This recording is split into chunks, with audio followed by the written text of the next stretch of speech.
శుక్లాంబరధరం విష్ణుం శశివర్ణం చతుర్భుజం ప్రసన్నవదనం ధ్యాయేత్ సర్వవిఘ్నోపశాంతయే. ఓం గం గణపతయే నమః. ఓం శ్రీమాత్రే నమః. ఓం శ్రీ గురుభ్యో నమః. మా ఆది ఆస్ట్రాలజీని చూస్తున్న మీ అందరికీ పేరు పేరున నా హృదయపూర్వక నమస్కారాలు. అంతేకాకుండా విదేశాల్లో కూడా ఉంటూ నాకు ఫోన్ చేస్తూ మీరు ప్రోత్సహిస్తున్న మీ అందరికీ కూడా పేరు పేరున నా హృదయపూర్వక నమస్కారాలు. ఇప్పుడు మనం 28 డిసెంబర్ నుండి 3 జనవరి 2026 వరకు కూడా ఈ వారం రోజులు గ్రహాల యొక్క ప్రభావం ఎలా ఉంటుంది, వివిధ రాశుల వాళ్ళకి ఎలా ఉంటుందో తెలుసుకుందాం. డిసెంబర్ 28వ తారీఖు నుండి 3 జనవరి 2026 వరకు కూడా ఈ వారం రోజులు గ్రహ ప్రభావం ఎలా ఉంటుందో తెలుసుకుందామండి. ముందుగా గ్రహాలు మిథున రాశిలో గురుడు వక్రగతిలో ఉండడము, సింహరాశిలో కేతువు, అలాగే వృశ్చిక రాశిలో బుధుడు, ధనురాశిలో రవి, బుధ, కుజ, శుక్రులు ఉండడము, రాహు కుంభరాశిలో ఉండడము, మీనరాశిలో శనీశ్వరుడు ఉండడం జరిగింది. ధనురాశి గారికి ఈ వారం మొత్తం కూడా చాలా బాగుంది. ఎందుకంటే 4 గ్రహాలు మీ రాశిలో ఉండడం వలన మంచి ఫలితాలు ఉంటాయండి. మీ రాశిలో అంటే ధనురాశిలో ఉండడం వల్ల, గురుదృష్టి కూడా ఉండడం వల్ల తెలివితేటలుగా ఉండడము, మంచి శరీరం వేడిగా ఉండడము, రోగ నిరోధశక్తి కలిగి ఉండడము, పట్టుదలతో స్వయం కృషితో బాగా డెవలప్ అవడము, బుధ శుక్ర వలన మీ వ్యాపార అభివృద్ధి బాగా డెవలప్ అవడము, అంతేకాకుండా భూములు వాహనాలు కొనుక్కోవడము, రాజస లక్షణాలు కలిగి అదృష్టం బ్రహ్మాండంగా ఉండడము, వేడి శరీరం కలిగి ఉండడానికి అవకాశాలు ఎక్కువ ఉన్నాయి. ఎందుకంటే ఎంత టీవీగా ఉన్నారండి. అంతేకాకుండా మీకు కుజ శుక్రుల కాంబినేషన్ వల్ల కూడా మీకు క్రీడల్లో రాణించడము, లలిత కళ పట్ల ఇంట్రెస్ట్ ఉండడము, ముఖ్యంగా కుజుడితో కలిసినటువంటి రవితో కలిసి శుక్రుడు ఉండడం వల్ల కూడా మీకు మంచి నాలెడ్జబుల్ పర్సన్ అని చెప్పచ్చండి. అంటే యాక్చువల్గా ఏంటంటే మీరు మ్యాథమెటిషియన్ గాను, అలాగే మీరు ఆడిటర్స్ గాను, మీరు రవి బుధ కుజ శుక్రుల కాంబినేషన్ డాక్టర్స్ గాను మీరు బాగా సక్సెస్ అవుతారు. డాక్టర్స్గా బాగా షైన్ అవుతారండి. ప్రయాణాలు చేస్తుంటారు, దగ్గర ప్రయాణాలు చేస్తుంటారు, మీ తమ్ముళ్ళని కలుస్తుంటారు, కమ్యూనికేషన్ స్కిల్స్ పెంచుకుంటుంటారు. అంత బాగుందండి. వాహన ప్రాప్తి కలగడానికి రాహు గురుదృష్టే కదా, అది ఉండడం మీకు అంత అనటికల్గా చాలా బాగుందండి మీకు.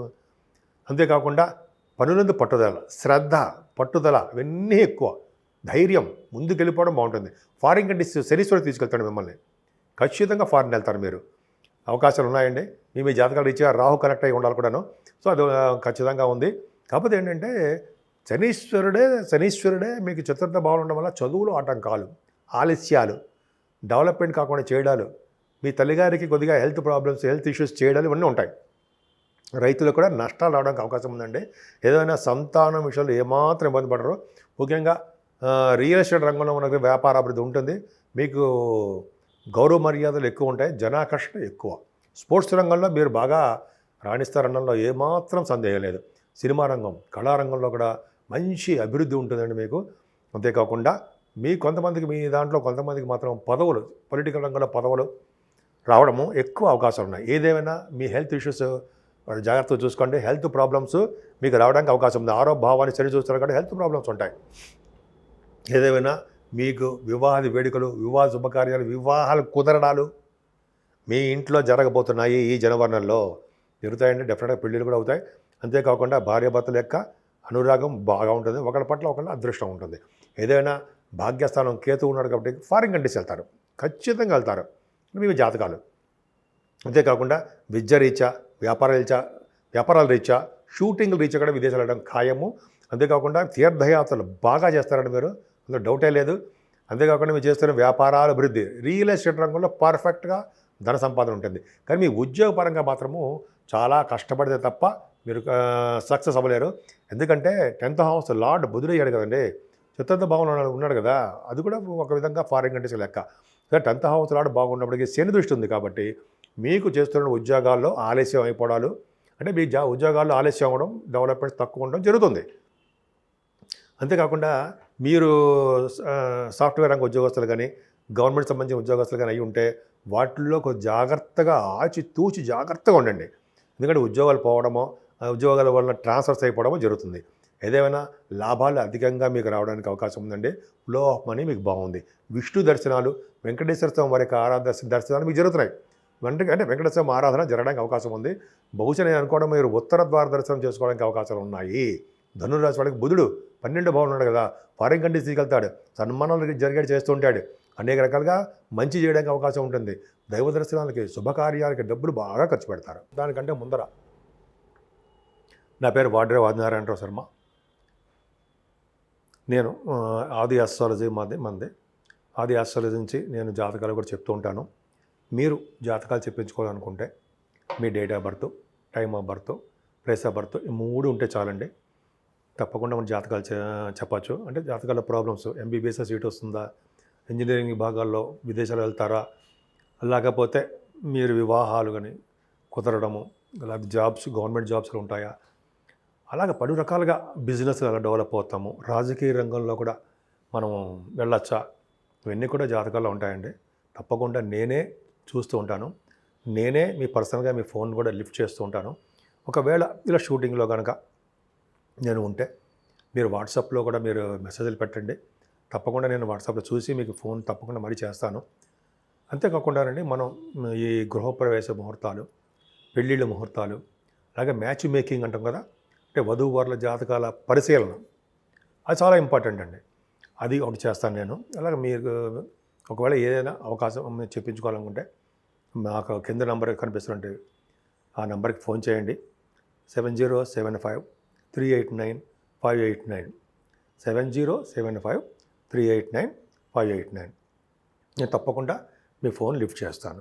అంతేకాదండి, వాస్తు సంబంధించినటువంటి మీకు ఏమైనా ప్రాబ్లమ్స్ ఉన్నా, డౌట్స్ ఉన్నా, ఏదైనా ఉన్నా సరే నాకు ఫోన్ చేస్తే నేను తప్పకుండా ఫోన్లోనే కూడా నేను ఈ పరిష్కార మార్గాలు చెప్పగలను. ఈ వారం మొత్తం కూడా అంటే డిసెంబర్ 28 నుంచి 3 జనవరి వరకు కూడా మనం ముఖ్యంగా పూజించవలసిన దేవుడు, ఈ మార్గశిర మాసం అయిపోయింది కాబట్టి పూజించవలసిన దేవుడు విష్ణుమూర్తి, అలాగే అయ్యప్ప స్వామి. స్వామియే శరణం అయ్యప్ప అంటాం కదండి. ఆ స్వామిని పూజించడం వలన సకల దోషాలు పరిహారం అయ్యి సకల శుభాలు కలగడానికి అవకాశాలు ఎక్కువ ఉన్నాయి. అంతేకాదండి, ఈ నెల మొత్తం కూడా సూర్యభగవాన్ ఆరాధన కూడా చాలా ప్రాముఖ్యత ఉంది. సో సూర్యభగవాన్ని పూజించడం వలన, అలాగే అమ్మవారిని, లక్ష్మీ అమ్మవారిని కలువ పువ్వులతో పూజించడం వలన, విష్ణు సహస్రనామాలు చదువుకోవడం వలన, అంతేకాకుండా శివుడికి అభిషేకాలు కూడా చేయించుకుంటే చాలా ఉత్తమమైన ఫలితాలు ఉంటాయండి. సో ఈ విధంగా మనకి అందుబాటులో ఏది ఉంటే అది చేసుకోవడం వల్ల మంచి ఫలితాలు ఉంటాయి. ముఖ్యంగా ఈ నెల మొత్తం కూడా అంటే డిసెంబరు, జనవరి నెల మొత్తం కూడా మనం స్వామియే శరణమయ్యప్ప అయ్యప్ప స్వామిని పూజించడం వలన సకల శుభాలు కలిగి ఎటువంటి దృష్టి దోషాలు కానీ, ఎటువంటి దోషాలు కానీ, కళ్యాణాలు అవ్వకపోతే కళ్యాణాలు అవ్వడం కానీ, అలాగే మీకు తెలియదే ఉంది అయ్యప్ప స్వామిని పూజించడం వల్ల. నేను కూడా వెళ్ళానండి, ఎరిమేలు వెళ్ళాను, 5 times వెళ్ళాను. సో ఇలా చేసుకోవడం వల్ల కూడా చాలా చాలా మంచి ఫలితాలు ఆ అయ్యప్ప స్వామియే మనందరికీ ఇస్తాడు. డిసెంబర్ 30వ తారీఖుని వైకుంఠ ఏకాదశి. వైకుంఠ ఏకాదశి వస్తుందంటే, వైకుంఠ ఏకాదశి నాడు శ్రీమన్నారాయణుడు విష్ణుమూర్తి పాలసముద్రమే ఉండి మనందరి దేవతలందరికీ, ముక్కోటి దేవతలందరికీ కూడా ఆయన దర్శనం ఇస్తారు. మనకందరికీ తెలిసిందే. సో మనం ఆ రోజుని కనుక తెల్లవారుజామున లేచి తలారా స్నానం చేసి, తలంట పోసుకోకూడదు, తల మీద స్నానం చేసి మంచి బట్టలతోటి స్వామివారిని ఉత్తర ద్వారం గుండా వెళ్ళి దర్శనం చేసుకోవడం వలన సకల శుభాలు కలుగుతాయని, మళ్ళీ జన్మంటూ ఉండకుండా ఉండాలని, స్వామి యొక్క మనం ఆశీస్సులు పొందాలని తప్పకుండా చెప్తాం. అంతేకాకుండానండి, ఈ రోజు కూడా ఉత్తర ద్వార దర్శనం చేసుకున్న తర్వాత ఉపవాసం ఉంటే చాలా మంచిది, చాలా చాలా మంచిది. ఎందుకంటే ఏకాదశి పూట ఎవరైతే ఉపవాసం ఉంటారో నరక భయం ఉండదని, యమధర్మరాజు బొట్లు కానీ మన దగ్గరికి రారని, ఏకాదశికి అంత పవర్ ఉంది. అందుకని ఏకాదశి ఉపవాసం ఉండడం చాలా గ్రేట్. అందున వైకుంఠ ఏకాదశి వచ్చింది కాబట్టి మనకి ఈ నెల మొత్తం డిసెంబర్ నెల ఆఖరిలో. సో తప్పకుండా ఎవరికి ఏమాత్రం అవకాశం ఉన్నా ఆ మాత్రం పూజలు చేసుకోవడము, ఒకవేళ తెల్లవారుజామున లేవలేకపోయినా లేవాలి, ఒకవేళ ఆలస్యమైనా కూడా ఉత్తర ద్వారం గుండా వెళ్ళి విష్ణుమూర్తిని అంటే వెంకటేశ్వర స్వామి యొక్క దర్శనము భాగ్యము చేసుకోవాలండి ఆ రోజు. ముఖ్యంగా విష్ణుమూర్తి తులసి దళాలు చాలా ఇంపార్టెంట్. తులసి మాల స్వామివారికి సమర్పించడం చాలా ఉత్తమమైన లక్షణం అన్నమాట. సో కాబట్టి స్వామివారికి తులసి దళం ఇవ్వడం వల్ల ఎంతో ప్రీతి చెంది సకల శుభాలు కలిగేట్ చేస్తుంటాడు స్వామివారు, వెంకటేశ్వర స్వామివారు. ఆయన మనకి అన్ని శుభాలు కలగజేస్తారు. అంతేకాకుండా లక్ష్మి, స్థిరమైన లక్ష్మి కూడా మన ఇంట్లో కూడా ఉండేట్టుగా ఆయన స్వామి మనకి ఆశీస్సులు కూడా ఇస్తారు. అందుకే చూడండి, మనం వెంకటేశ్వర దర్శనం చేసుకున్న తర్వాత అమ్మవారు కూడా లలిత లక్ష్మీ అష్టోత్తరం కానీ, లక్ష్మీ సహస్రం కానీ, అమ్మవారి కలవ పూలతో కానీ పూజించడం వలన, ఎర్రని మందార పువ్వులతో పూజించడం వల్ల కూడా స్థిరమైన లక్ష్మి మన ఇంట్లో ఉంటుందంటాం కదా. అలాగా మీరు కూడా ఏమాత్రం అవకాశం ఉన్నా ఈరోజు మాత్రం, అంటే ఈరోజు అంటే 30వ తారీఖుని మన వైకుంఠ ఏకాదశి. వైకుంఠ ఏకాదశి కదండి, పేరులోనే ఉంది కదా, వైకుంఠ ద్వారం, వైకుంఠ దర్శనం. నేను చిన్నప్పటి నుంచి చేసుకున్నాను. సో అలా చేసుకోవడం చాలా మంచిదండి. ఏమాత్రం అవకాశం ఉన్నా, తెలియని వాళ్ళకి చెప్తున్నాను, ఏమాత్రం అవకాశం ఉన్నా ఈ ఒక్కరోజు తెల్లవారుజామున లేచి సోమవారికి అంటే లేచి స్నానాలు చేసుకొని మంచి మంచి బట్టలతోటి, మంచి బట్టలు, ఉతికిన బట్టలతోటి స్వామివారి దర్శనానికి వెళ్ళండి. స్వామివారి యొక్క దర్శనం చేసుకోండి, ఆశీస్సులు పొందండి. ఉత్తర ద్వారం, కుబేర ద్వారం అంటే మోక్షం, మళ్ళీ మళ్ళీ పుట్టకుండా స్వామివారి మనల్ని అనుగ్రహిస్తారని నేను మనస్ఫూర్తిగా కోరుకుంటున్నాను. మీ అందరికీ శుభాలు కలగాలని నేను మనస్ఫూర్తిగా స్వామివారిని వేడుకుంటున్నాను.